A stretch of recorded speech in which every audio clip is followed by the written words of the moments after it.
Ito ang pusang may pakinabang dito sa bahay. Nanguhuli ng daga, no? Tapos sa kanya lalamunin.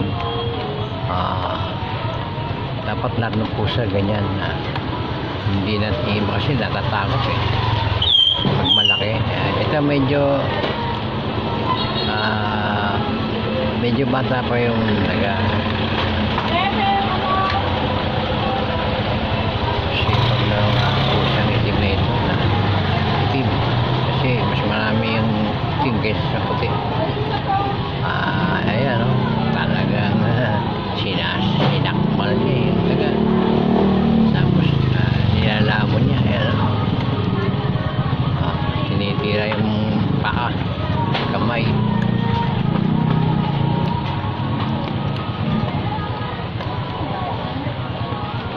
Sana ganito lahat ng pusa masipag manghuli, kasi yung mga daga hirap palit ulit. Bibili ka pa ng pang trap o kaya yung nanasulin mo, pag nilasan mo yan at sa bahay mo namatay ng daga, mabaho yung kwarto mo, ang bahay mo. So maganda sa labas niya yung nakainin. Yung nahuli niya lalabas ng bahay, doon niya lalamunin. Pag hindi niya naubos, tapos sa basurahan.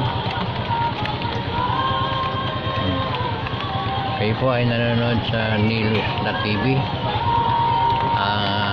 extension ng Danilo Dizon TV. Pakisupport lang po yung Nilos.tv. Please like and subscribe. Pindutin niyo po yung hand sign na naka-thumbs up niya sa baba ng video na to, at ganoon din yung aking picture. Lalabas po yung the word subscribe, paki-click din po para madagdagan yung aming subscriber. Pag nagawa niyo po yun, maraming salamat sa inyong suporta sa aking channel Nilos.tv.